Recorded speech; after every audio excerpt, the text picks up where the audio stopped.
This week's Parsha is Parshas Shemini. Parshas Shemini discusses the prohibition of priests entering the temple while intoxicating, performing the various services in the temple while intoxicated.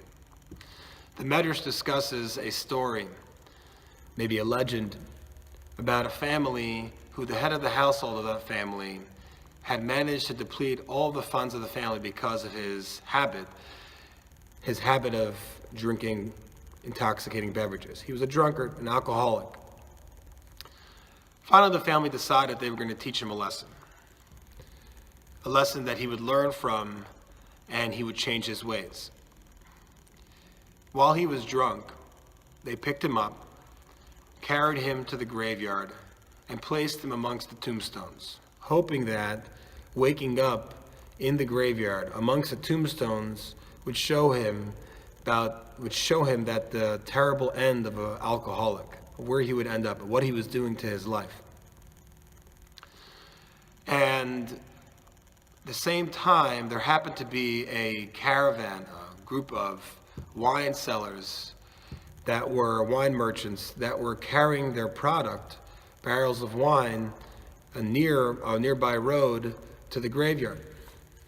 When the drunken father woke up from his stupor, he started to scream and yell, as you would expect, from fright, because he found himself in the middle of a graveyard. When the merchants heard the screaming and the yelling while passing by a graveyard, they became scared, and they ran away without any of their product. They left the barrels of wine sitting there on the wagons. When the father finally came to his senses and started walking around, he noticed the barrels of wine. And of course, what did he do? He started to drink and drink some more. Well, the family of this man, of this drunkard, after a couple of days decided they wanted to find out what happened to their father. And they went to the graveyard, and lo and behold, what did they find?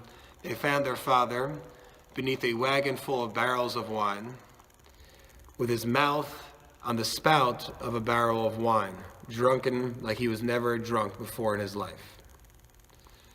Now, this seems like a comical story, and of course, the Medrash does not tell us stories that we cannot learn from, and it's not a book that's aim is humor. So what's the lesson of this story? The lesson of this story is that God satisfies the will of all beings. We actually say it in Ashrei. The verse is, Pesach esadecha umazbia l'chol chai rotza. Hashem opens up his hand and satisfies the desire of every living being. Satisfies the desire of every living being, meaning the desire that we articulate. What we want, that's what Hashem will give us. And this is true whether for good or for bad. God grants the desire of every living being, whether it be good or be bad. Of course, you're going to ask, well, I desire all the money in the world, I desire this, I desire that. God doesn't give me everything in the world that I desire. The answer is that a person has to have a singular desire, a drive that cannot be comparable to other desires. It's not that the person just happens to want it. He has to really, really want it. It has to be his single purpose in life. Similarly, we find the opposite. It says, Achas sha'alti me'es Hashem oisa avakesh. I ask one thing from Hashem. Shifti b'veis Hashem kol yimei chai. Let me dwell in the house of God, in the house of worship for all of my life. Let me worship God and learn his Torah for the rest of my life. If a person has this singular purpose, then Hashem satisfies his will. But this can be for good or for bad. It could be like the drunkard whose only desire was to drink more and more alcohol to become more and more intoxicated. Therefore, God granted him his desire. Or it can be like the verse that we spoke of the man whose only desire is to learn Torah and worship Hashem, and therefore Hashem satisfies his desire. But Hashem gave us the ability to get what we desire because that is what free will is, which is a subject for a different time. Quick question on this week's Parsha.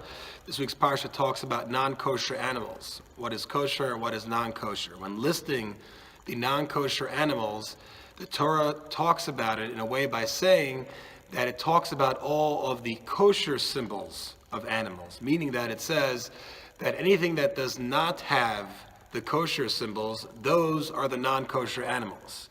Now, why would the Torah talk about by omission what is non-kosher? Meaning say that if it doesn't have these, if it's lacking these signs, then it's non-kosher. If it's lacking the kosher signs, then it is a non-kosher animal. Instead, talk about the non-kosher symbols of what is a non-kosher animal and then list the non-kosher animals. Have a great Shabbos.